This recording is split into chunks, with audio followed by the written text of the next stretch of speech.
Hey, I was reading a fascinating story about a woman named Martha Corey. Anyone familiar with this story? I wasn't. I was familiar with kind of the scenario surrounding her story. I wasn't aware of hers. She was a respected member of the Salem village community, and she was arrested. Really an upstanding citizen in the community. She was arrested and standing trial for various acts of, if you can believe this, witchcraft. This was interesting. Allegedly, the charges include causing illness or harm to others. She consorting with the devil. This was a charge. Possessing supernatural powers. This was a charge. It's like, whoa, okay. The court proceedings apparently were pretty chaotic and biased. There was very little evidence presented to her other than hearsay. All throughout the trial, she is protesting her innocence. She's going, this is not what I've done. She claimed staunch devotion to her Christian faith, in fact. Regardless, Martha Corey was convicted of witchcraft and sentenced to death. On September 22nd, 1692, Martha Corey was hanged, along with 7 other victims of the Salem witch trials.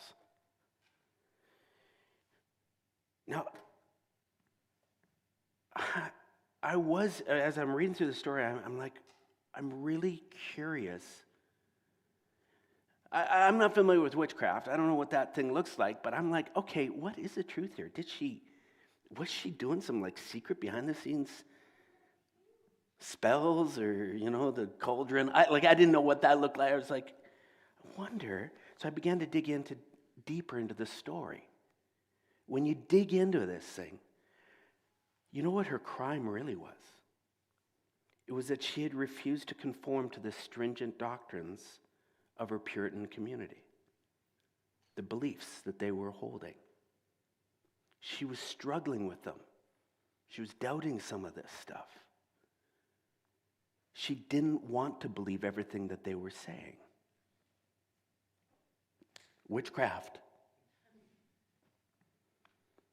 Martha's independent thinking and her refusal to conform to these rigid doctrines marked her as a threat to the established order in Salem. Her execution sent shockwaves through that Salem community, serving as a grim reminder of the dangers of blind adherence to the dogma, but especially the devastating consequences of religious intolerance. Fast forward now to about 11 years ago. I got invited by a friend to go for coffee.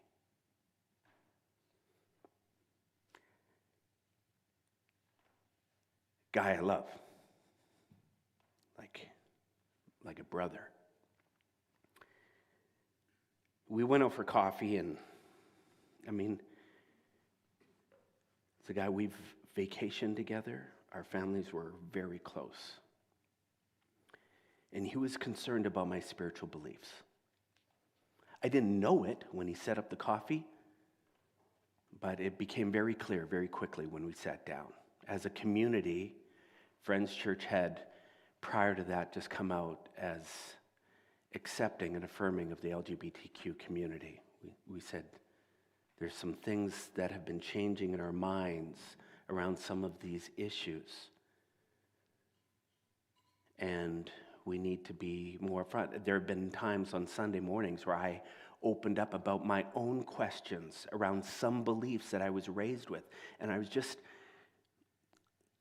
publicly sharing some of my struggle with some of it. Obviously, word got back. He doesn't attend Friends Church. And so he wanted to have coffee. He sat down and began peppering me with a bunch of questions about the doctrine that I hold. He says, I want to know where you stand on this belief. I'm like, you okay, man? He says, I'm fine. I'm trying to figure out if you're okay. I said, okay. He says, where do you stand on this? And he would pick out one particular area of doctrine. I said, man, I'm not sure, pal.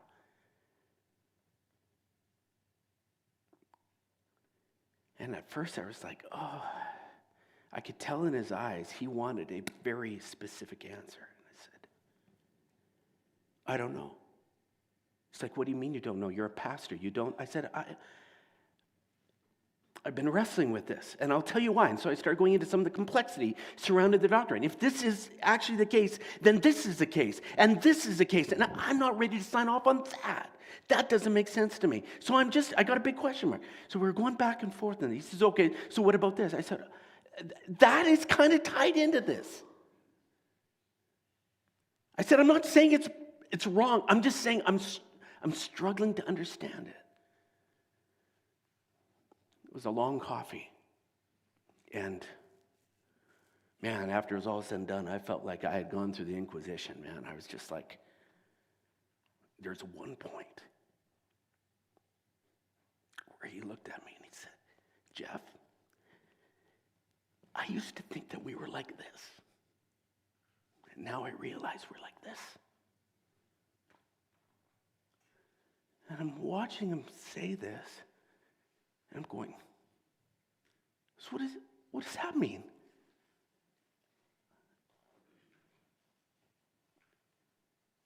Like our friendship? Like is this what we're saying our friendship is? That is exactly what he meant. That marked literally a parting of our friendship.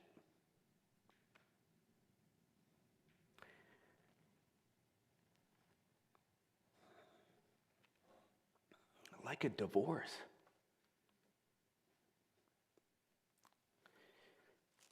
You know, I'm betting I'm not the only one in this room or group that are listening online to me today who have maybe had a moment, an experience with someone who just found out that you're on a different page than them in some way. Maybe it was about a spiritual belief that you don't hold that they do. Sometimes it's that way. Sometimes it's maybe something in your life that they didn't agree with. Many, many stories of people who moved in with a girlfriend and all of a sudden the church community abandoned them. They're like, no, you're one of them. Came out with news of a divorce. Well, that changes things. Come out as gay.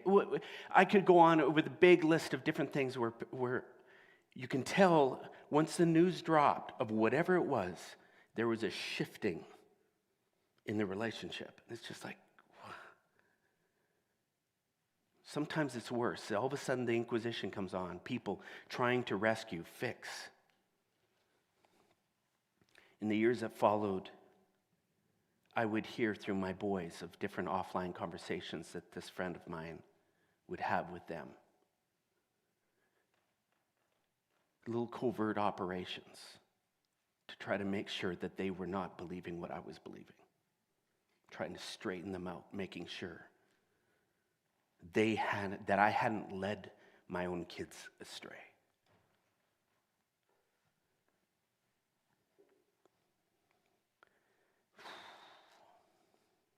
Go from heartbreak to anger, to seething anger. You're just like, how dare you? How is it that a deeply devoted spiritual people can turn their backs on loved ones? On their own, over doctrine, over dogma. That's what I want to talk about this morning. To do it, I want to talk about two paradigms of interacting with religious belief that I think lies at the heart of this thing. And because I don't know a lot of other religious traditions that well, I'm not going to speak on their behalf. I'm going to just speak to the Christian tradition that I've been raised in.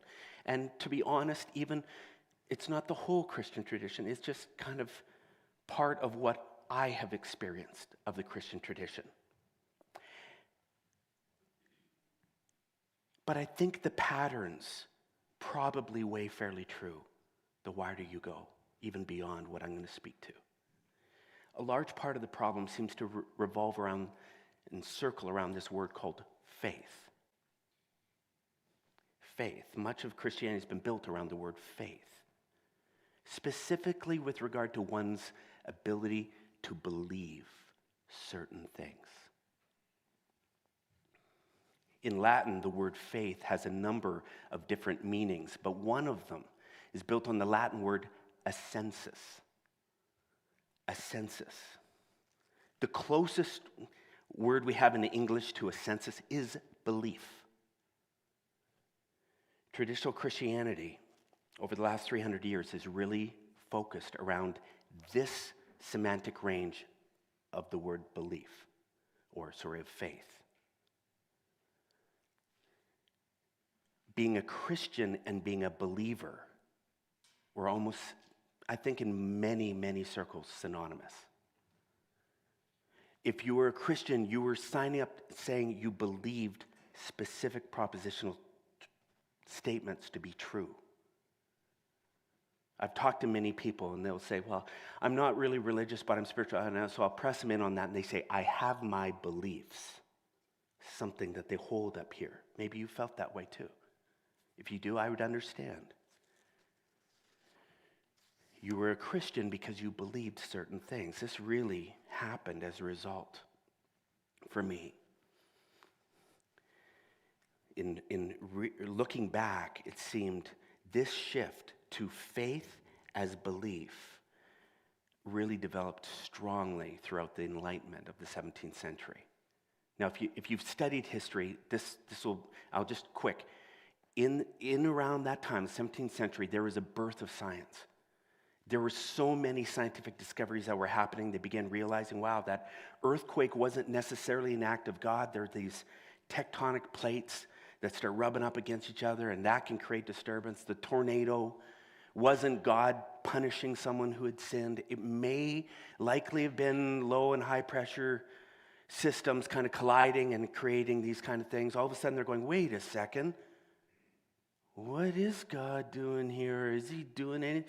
And so there's a lot of doubting, a lot of questioning, a lot of spiritual belief that was thrown into the ringer. People are going, I'm not sure if I believe. And the church reacted rather than going, well, hey, maybe there's things that we didn't even understand. Maybe we need to re-articulate our faith in light of these discoveries. No, they doubled down and they said, we don't care what frickin' thing you find out in science. Here's our beliefs. And if you're going to be one of us, if you're going to be a Christian, you are saying you have faith. You have the ability to believe these things despite even an absence of proof.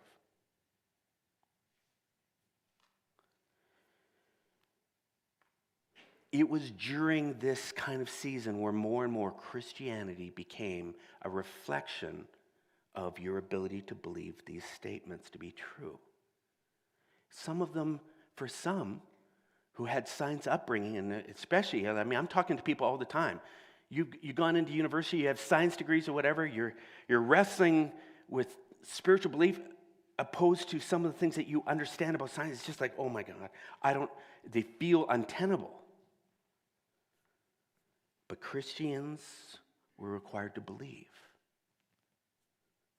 Certain things were very important.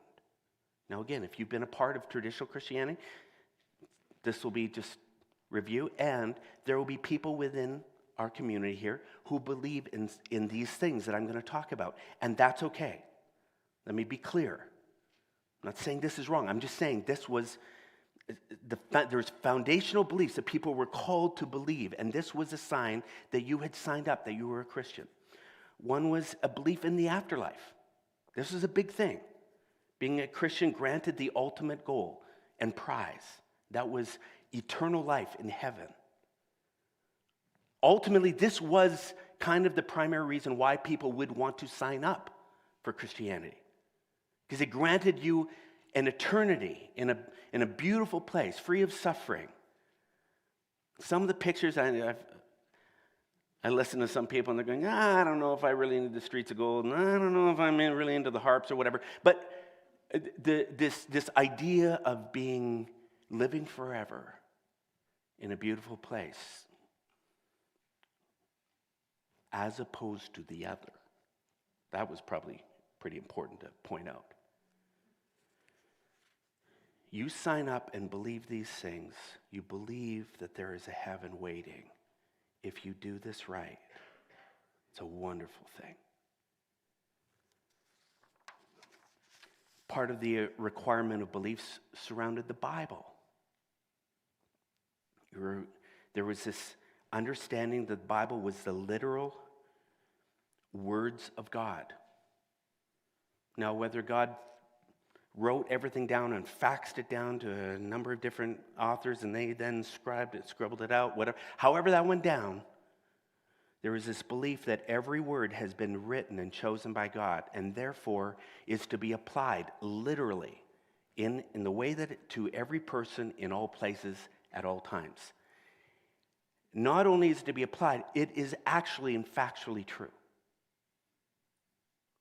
So when you do the math and the Bible says the world was created in 6 literal days, it was created in 6 literal days, and don't doubt that. Roughly 6,000 years ago, that's how it went down. And if you're a Christian, you believe that.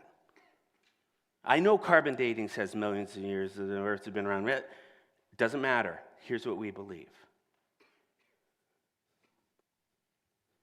No Big Bang. Didn't go down that way. Care what you learned. Jonah and the whale. Jonah was in the whale for 3 days, don't doubt it. And he survived. It was a good story. I want to be careful because these parts have been a part of my tradition all my life, and they meant something to me. But there have been many people that I've spoken with over the years where they're going, I'm wrestling with this. And that, I'm wondering if I'm a Christian anymore.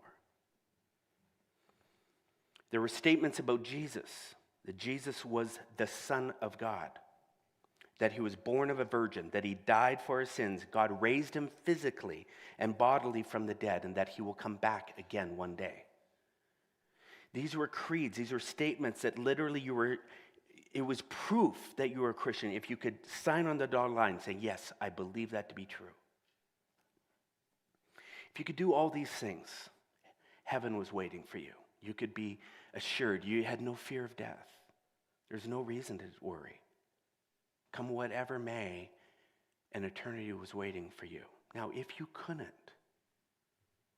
subscribe to these beliefs, if you questioned them, if you were a Martha Corey, and you're going, some of this doesn't really ring. It was like witchcraft. And there was a bad place reserved for you. Now, we've talked about hell in a series called Fear-Mongering in the last year. And that thing got a lot of traction. A lot of people have questions around, what does lie beyond whatever? I'm not going to say too much about it, except that if you honestly believed, you can understand this, if you honestly believed that people who didn't believe the correct things were going to spend an eternity in hell, if you honestly believed that, and you spotted that they were flirting with dropping certain requirements, you can imagine what kind of reaction that would bring out in you. You would be pleading with them. You would be doing whatever you can. Now, if you thought that they might actually be talking other people out of believing the important things, you can imagine the reaction that would bring out. I am not surprised for a second why that Puritan community hanged those people, because they felt they were going to infect the community, and hundreds of people, who knows how many, might end up spending an eternity in hell because she was being a bad influence. Let's cut this thing at the root. Let's keep her out. I understand why my friend was looking across the table with me over coffee going, Jeff, I'm worried. I am really worried about you, and I'm worried about your community. I get it. I understand.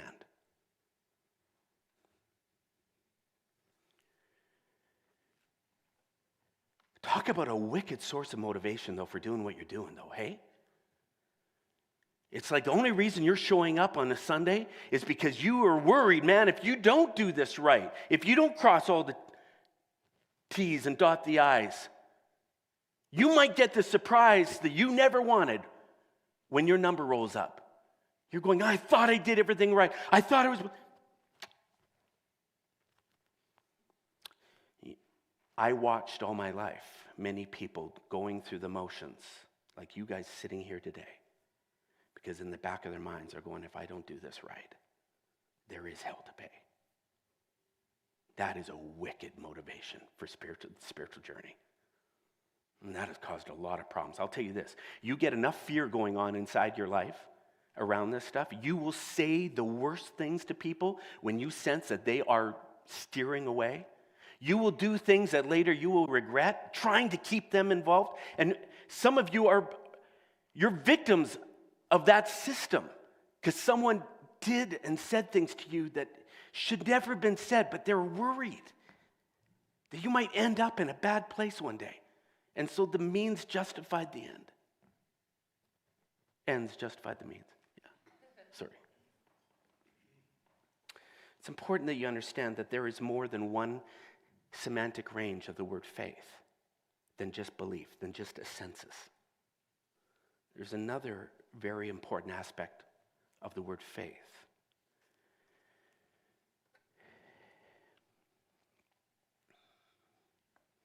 And I want to talk about that one this morning.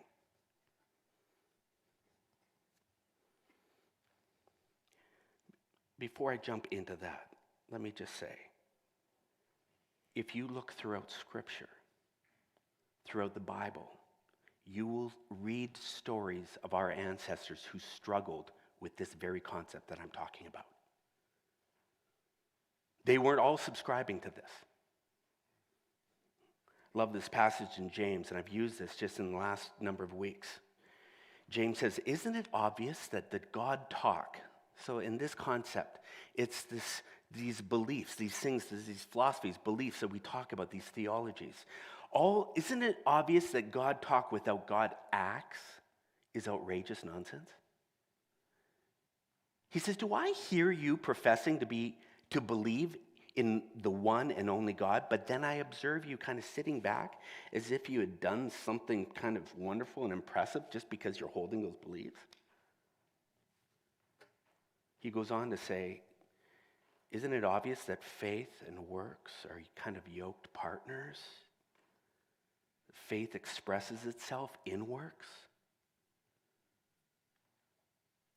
That the things that you do are works of faith. He says the full meaning of believe in the scripture sentence, so he's referencing a passage. He says when the Bible says Abraham believed God and was made right with God, set right with God, that included his actions. It was Apostle Paul. He was one of the spiritual heavyweights, wrote more books within the Bible. He had this to say. He said, if I speak God's words with power, revealing all the mysteries, making everything plain as day, and if I have faith that says to a mountain, jump, and it jumps, and yet, he says, I do all those things, and I can't love, I'm nothing. It was a well-known Bible scholar and author, the late Marcus Borg, who wrote, you can have all the right beliefs and still be in bondage. You can have it all screwed down in your head. All the technicalities, you've done it, cross the T's, dot the I's, and believe all the right things and still be miserable and relatively unchanged. I said earlier, there is more than one semantic range for the word faith. I want to talk about this other one called fidelitas. That's the Latin word Vitalitas, otherwise known as faithfulness. Fidelity is really the root of that. To demonstrate faithfulness to your spirituality. This is kind of the same as being faithful in a relationship, in a marriage, committed to it. You can say, I love you, but then it's how you act that says, I love you. It's how you live. This is another expression of faith. This is a paradigm within spirituality, and if you've been around here, you've been introduced to it, maybe without even knowing it. It is much less belief-centered, much less doctrine-centered, trying to screw around and make sure everyone's got their exact right beliefs lined up in your head. Okay, you're good. Okay, can you sign on this contract? Do you believe this? Do you believe this? Do you believe this? Check, check, check, check. Great, you're good. No, this faithfulness paradigm puts the emphasis on a way of living.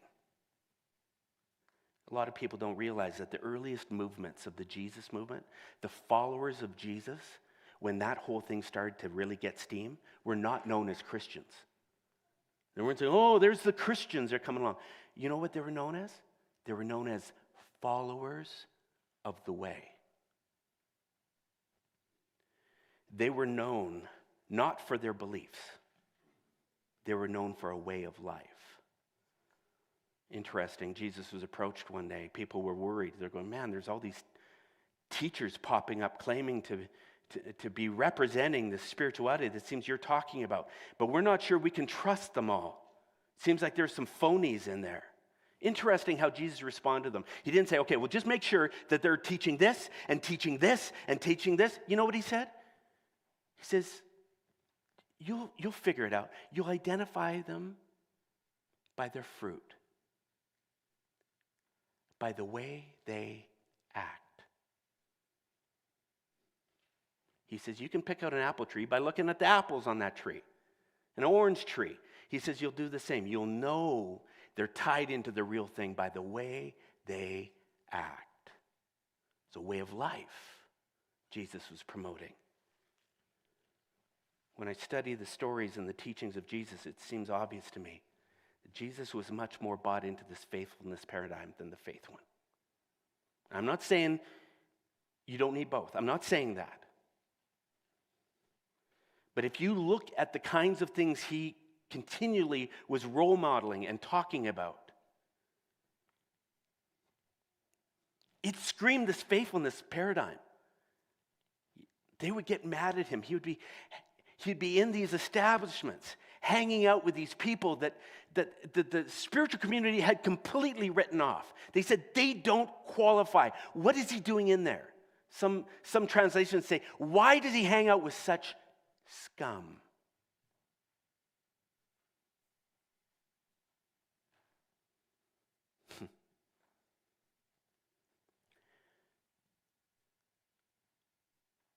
I think he loved it when they get upset like that.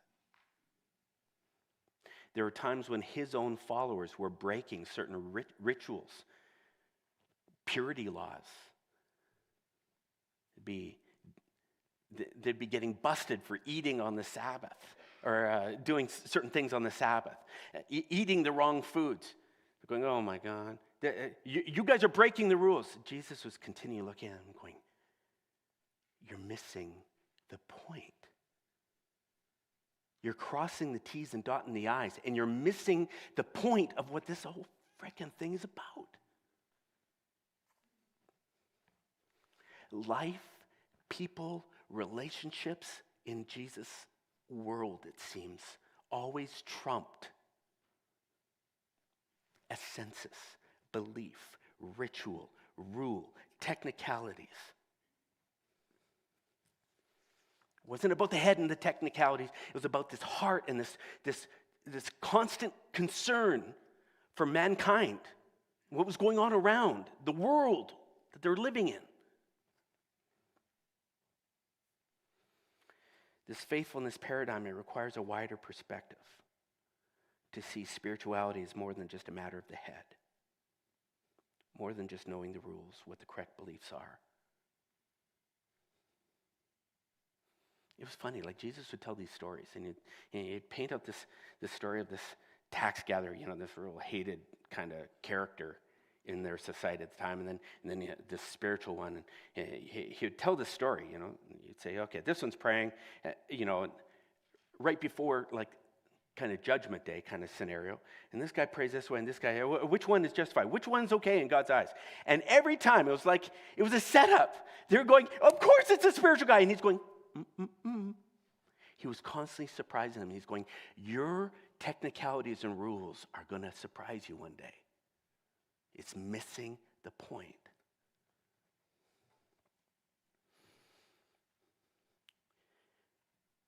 Guy says, I'm trying to figure out all the commandments to follow. Which ones do I need to worry about? Jesus says, hey, let's just simplify this. Love God and love your neighbor. Can we just start there? They all hang on those two. He was continually orienting people around the point. Don't miss the point. So that's why, folks, when you're hanging around here, and we're up here talking on the odd Sunday morning, when it comes to the Bible, under this faithfulness paradigm, we don't waste a lot of energy trying to prove that something that you read about in the Bible would factually happened. Truth is, we don't care if it happened. We're not going for the factual reality. That's not what gives it power. We're looking for the metaphor, the more than literal meaning of these passages. Asking the question, what does that story actually challenge me with? What questions is it challenging me to ask of my life? We spend no time trying to defend the factuality of the Bible. Waste of time. We think its power doesn't lie in its ability to be proven factually true. The metaphorical power of the Bible is undeniable in my mind, according to how it's changed my life.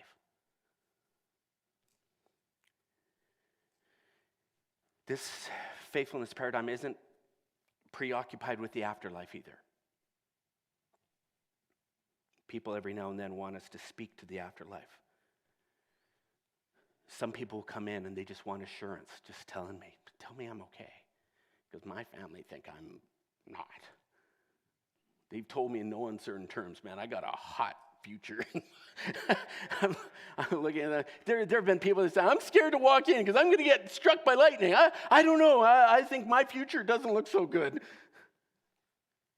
What do you say?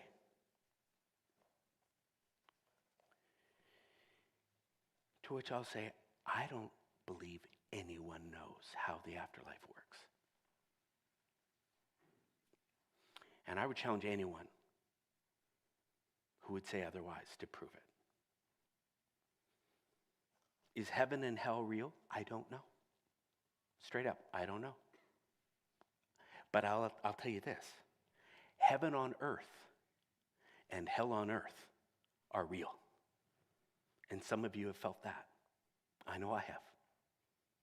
And I know this. I can create heaven on earth, or I can create hell on earth.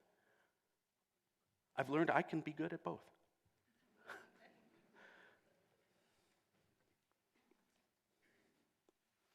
The faithfulness as a spiritual paradigm says, let's create heaven.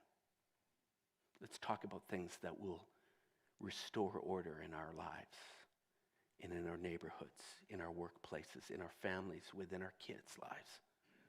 Let's do beautiful things that just reek of God's goodness right here and now. This is what we can control. If you look back over this What Ends Wars series that we've been doing, you'll notice we've been talking about this faithfulness paradigm all the way through it. We just haven't necessarily said it. We're sneaky that way. Week 1, we talked about the temptation to achieve peace through victory, the sense that says, I'm going to win, but it's going to require you to lose. We said, refuse that temptation. That will create hell on earth. And we're watching it on a global scale right now. people that believe, honestly, that they must conquer and crush, annihilate in order to have peace. Never ends well. Week 2, we introduced the concept of raising all the boats. This concept that says, look at, if 5 of us here are winning, our lives are all good, but someone over there is just under the boot of oppression. Is that really winning? The spirituality of faithfulness, this paradigm says, what can we do over there to help that person win? Is there something? We told the story of the castle and the well about a spirituality that just simply gives a shit about our neighbor. It says it's not okay for just me to win. But there's people around me that I believe perhaps divinely are there for a reason. And I have some kind of perhaps spiritual responsibility to help them. And part of the spiritual journey is not just wrestling with how can I make my life better. It is figuring out how can I come alongside. Last week, Vince warned about the danger of certainty and how humility can play a powerful role in avoiding wars. This is all about creating heaven on earth. Soften your language. Don't act like you know. Soften it up. You watch the conversation grow. Watch the understanding. Act with curiosity. Lean in and listen before you arrive at. This creates heaven on earth. We believe it's one of the most beautiful spiritual things you can do.